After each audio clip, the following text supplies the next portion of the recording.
تقویٰ تو ایسی چیز ہے کہ صبح آدمی کچھ ہوتا ہے، شام کو کچھ ہو جاتا ہے، ہر وقت خطرہ رہتا ہے۔ اللہ فرماتے ہیں کہ صحابہ کے قلوب کا میں نے امتحان لیا۔ امتحان لینے والا کون ہے؟ ممتحن کون ہے؟ اللہ تعالیٰ۔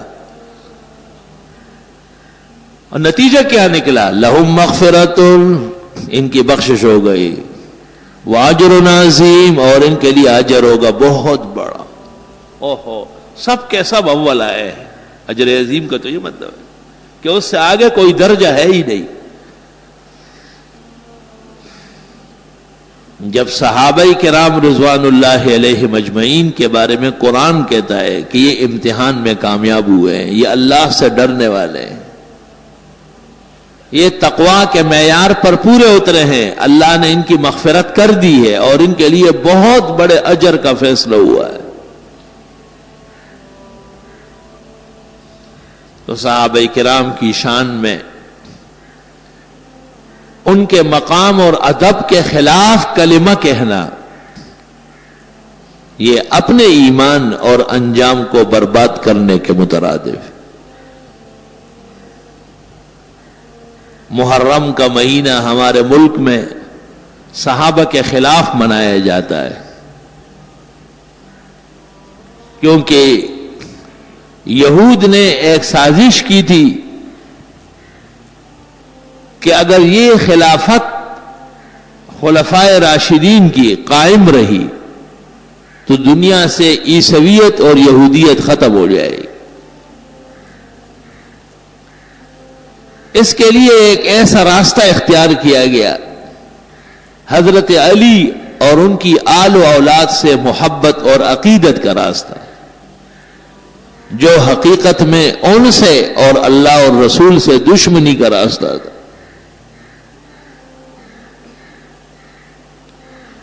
یہ بات صرف میں بحیثیت ایک سنی عالم کے نہیں، شیعہ مذہب کی مشہور کتاب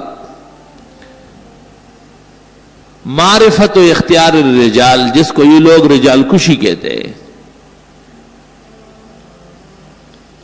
توسی کی لکھی ہوئی ہے، اور اس کی دوسری جلد اور صفحہ 164 ہے۔ اس میں یہ الفاظ ہے: عبداللہ ابن سبا کان یہودیت ویشیع فی الاسلام من یہودیتی۔ عبداللہ ابن سلام یہودی تھا اور یہودیت کی باتیں پھیلاتا تھا۔ وقال فی علی ان اللہ تعالی قد حل فیہ، اور وہ کہتا تھا کہ اللہ تعالی علی میں اترا ہے۔ قال سجاد، امام سجاد جو بہت بڑے امام ہیں ان کے، وہ کہتے ہیں لما تذکرتہ قامت علی شعرتی، جب میں اس کا ذکر کرتا ہوں میرے رونگٹے کھڑے ہو جاتے ہیں، کیسی غلط غلط باتیں کی۔ عبداللہ ابن سبا یہودی۔ علی المرتضیٰ کو جب پتہ چلا کہ یہ اور اس کی جماعت میرے بارے میں ایسی باتیں پھیلاتی ہے، تو حضرت علی نے ان کو آگ میں جلایا۔ تو اس ظالم نے کہا کہ میری بات پھر بھی ثابت ہو گئی، کیونکہ لا يعذب بالنار الا اللہ، آگ کی سزا تو الہ دے سکتا ہے۔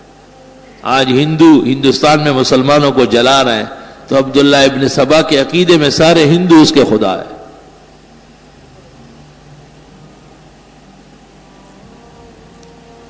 آگے یہ جملہ ہے وَهُوَ أَوَّلُ مَنْ أَظْهَرَ الْقَوْلَ بِوِلَایَةِ عَلِی وَأَكْفَرَ مُخَالِفِیہ، وہ پہلا شخص ہے جس نے حضرت علی کے بارے میں کہا کہ وہ پہلا خلیفہ ہے، اور علی کے علاوہ ابو بکر، عمر اور عثمان کو کافر کہا ہے۔ یہ پہلا شخص ہے۔ وَهُوَ أَوَّلُ مَنْ أَظْهَرَ الْقَوْلَ بِفَرْضِ وِلَایَةِ عَلِی وَأَكْفَرَ مُخَالِفِیہ۔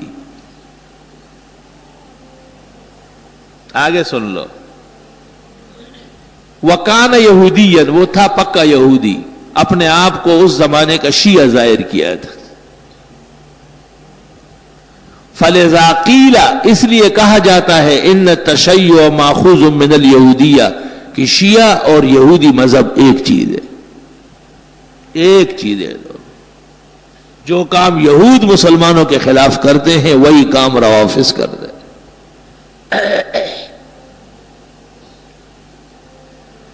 کہتے ہیں جی کوئی ایسی بات نہ کہی جائے کسی کی دل آزاری ہو، یہ ہم کہہ رہے ہیں، یہ تو روافض کی معتبر کتاب معرفت اختیار و معرفت الرجال 2 جلد صفحہ 164، جو جس وقت جب دیکھنا چاہے میں دکھاتا ہوں۔ رہ کیا گیا؟ جو باتیں کوئی کہہ ہی نہیں سکتا تھا وہ سب انہوں نے خود کہہ دی۔ فاعترفوا بذنبہم فسحقا لاصحاب السعیر۔ ہمارے ملک میں اس مہینے کے اندر کربلائی جو ہے وہ میدان میں آ جاتے ہیں اور ان کے مرثیے ہوتے ہیں اور ان کی مجلس اوزائے ہوتی ہے، اور ہمارے پاگل بھی اس میں شریک ہوتے ہیں، وہی دوسروں کے شادی میں عبداللہ دیوانہ۔ اب نہیں، بہت پہلے میں اس محلے سے گزر رہا تھا، 3 گلی سے آگے، تو میرا ایک مقتدی میرے نظر آیا کالے کپڑوں میں، اور اس کے ساتھ 2-4 عورتیں ہیں کالے کالے۔ میں رک گیا، میں نے اس سے پوچھا کہ تم وہ نہیں ہو؟ کہا ہوں، تو بالکل ہوں۔ میں نے کہا کہاں چلے گئے؟ بس 2-4 دن کی بات ہے، پھر آ رہا ہوں۔ کوئی خاص فرق نہیں پڑتا، کہا بس 2-4 دن کی بات ہے، محرم گزر جائے گا، پھر میں نے کہا میرے یہاں آ جاؤ، میں ہاتھ سے پکڑ کے نکال دوں گا۔ ایسی جگہوں میں جانا جہاں دین کے خلاف محاذ بنا ہو اور جہاں قرآن اور سنت کے خلاف بیان ہو رہا ہو، اللہ قرآن میں فرماتے ان کے ساتھ بیٹھنا نہیں، انکم اذا مثلہم، تم بھی ان جیسے سمجھے جاؤ۔ اس لیے اس مہینے میں حضرات صحابہ کے دشمنوں کی مجلسوں سے اور ان کے بیانات سے اور ان کے مرثیوں سے ایسا بچنا ہے جیسے کوئی بیماری اور تباہی سے بچتا ہو۔ غیرت کا تقاضا یہ بھی ہے کہ اس مہینے میں کوئی کالا لباس، حتیٰ کہ کالی پگڑی اور کالی ٹوپی، یہاں تک کہ کالے رنگ کا جبہ بھی محرم کے مہینے میں استعمال نہ کیا جائے، تاکہ تشبہ نہ ہو بالمفسدین والظالمین والکافرین۔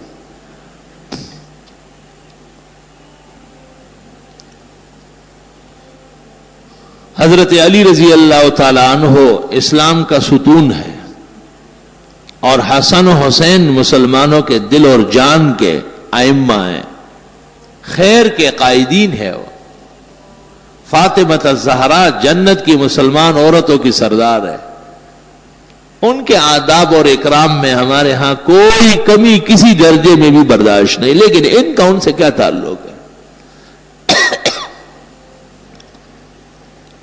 جیسے عیسائی حضرت عیسیٰ مسیح کا نام لیتے ہیں لیکن ان سے دور کا بھی تعلق نہیں، مبتدین پیرانی پیر حضرت شیخ عبد القادر جیلانی کا نام لیتے ہیں لیکن ان سے دور کا بھی ان کا کوئی تعلق نہیں۔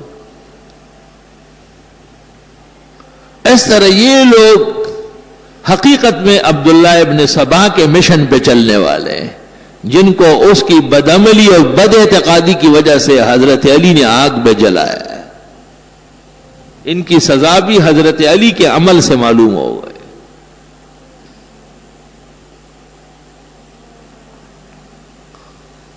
پورے ملک پر ایک قسم کے رفض کی حکومت کا اثر دکھاتے ہیں، پورے ملک پر۔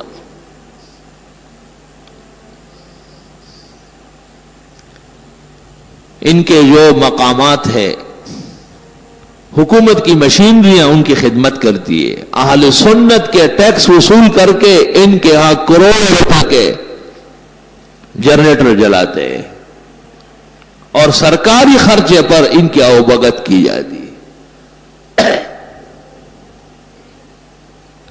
ایک ایسا مرد مومن اور غیرتی نہیں آتا جو ان کے ساتھ حساب کر لے۔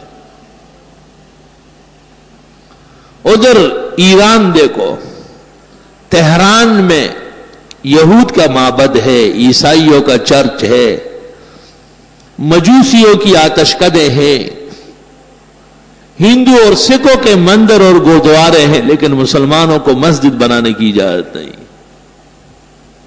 اور یہ تاریخ کے ہاں مسلمہ ہے، مصدقہ بات ہے۔ مسلمان عید اور جمعہ مسلمانوں پاکستان کے سفارت خانے میں یا اور کسی ملک کے جا کے پڑھتے ہیں، اور جب کہتے ہیں آپ تو کہتے ہیں آپ مکہ مکرمہ اور مدینے میں ہمارا امام باڑہ بنوائے، لیکن مطلب یہ کہ یہ اپنے تہران کو مکے اور مدینے کے برابر سمجھتے ہیں، تو یہ جائز ہے؟ حضرت علی یا حسن حسین تہران میں پیدا ہوئے تھے، تہران کے ساتھ کیا واسطہ ہے؟ یہی تو سرکش اور باغی کی نشانی ہے کہ غیر ضروری چیز کو طے کر لو اور پھر اس کو اسلام کے مقابلے میں کھڑا کر دو، یہی تو کفار کی نشانی ہے، اور کیا ہے؟ سینگ ہوتا ہے کافر کا کیا؟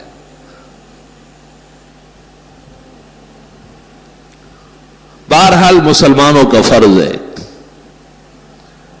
کہ وہ اپنے دینی عقائد ان کا تحفظ کر لیں۔ اسلام میں کافر کا وجود برداشت ہے، لیکن باغی کا وجود برداشت نہیں ہے۔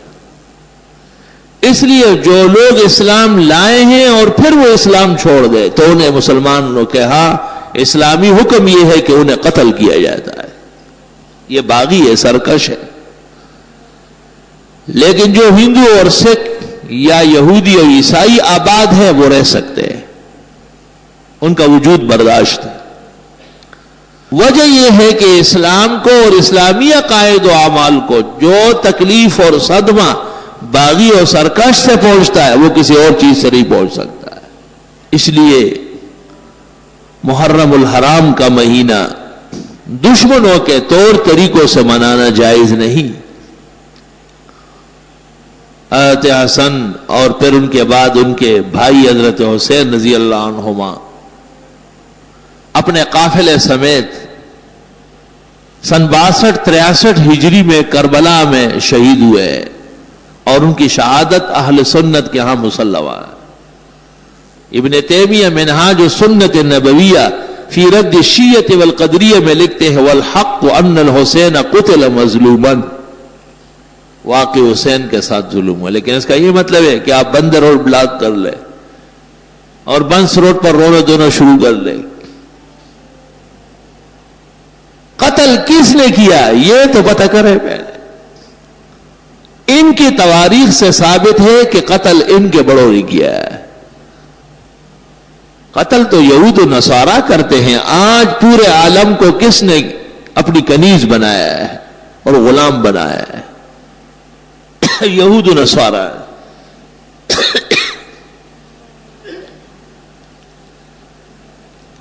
نہتے مسلمانوں پر جو بمبار ہو رہا ہے اور ان کی عورتیں اور بچے جھلس کر کے راک ہو جاتے ہیں، یہ خبر روزانہ آپ اور ہم اخبارات میں پڑھتے ہیں، یہ کون کر رہا ہے؟ یہود و نصارہ۔ طالبان کا کیا قصور تھا سوائے اس کے کہ وہ پورے اسلام کے پابند، اور اس وقت تک ان کے خلاف کفر کا یلغار مؤثر نہیں ہو سکتا تھا جب تک کہ اپنے لوگ ساتھ نہ ہوئے تھے، اور یہ تاریخ قیامت تک رہے گی کہ ایک دور و زمانہ ایسا آیا کہ کچھ غریب الحال مسلمانوں نے بڑی کوشش کر کے ایک اسلامی ملک بنایا اور یہود و نصارہ کے ایجنٹوں نے مل کر کے اسے سبوتاژ کر دیا، اور یہ کہ جی ہم محفوظ ہو گئے 100% غلط ہے۔ ہم اب بھی اسی طرح غیر محفوظ ہے اور ان کے رحم و کرم پر ہے۔ آج وہ پکتیا کے علاقے میں اور خوست میں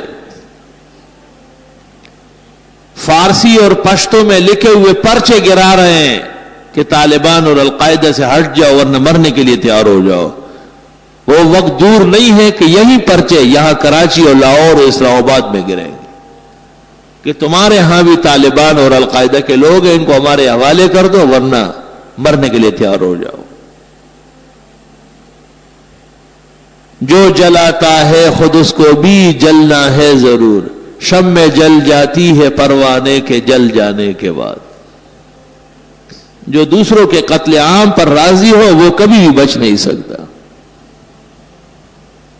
اور مسلمانوں کو ہندوستان میں ہندو 200-100 آدمیوں کو ایک جگہ جمع کر کے اس بہانے بلا لیتے کہ ہم تمہیں امن دیتے ہیں، اور پھر دوسری طرف سے ہندوؤں کو بلا کر ان پر تیل چڑھا کر انہیں آگ لگائی جاتی۔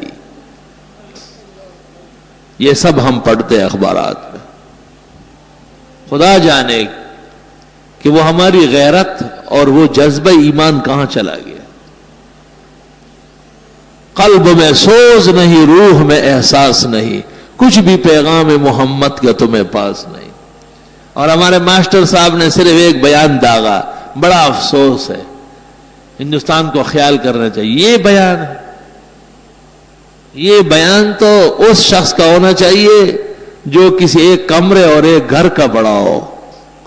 آپ تو پورے ملک کے مسلمانوں کے سربراہ ہیں، آپ کا فرض یہ ہے کہ آپ انہیں الٹیمیٹم دے کہ خبردار 24 گھنٹے کے اندر اندر ایک مسلمان اور قتل ہوا تو ہم آپ کے خلاف انتہائی قدم اٹھائیں گے۔ لیکن آپ کیسے اٹھا سکتے ہیں کہ آپ کسی اور کے ریاست کے بڑے بنے ہوئے ہیں؟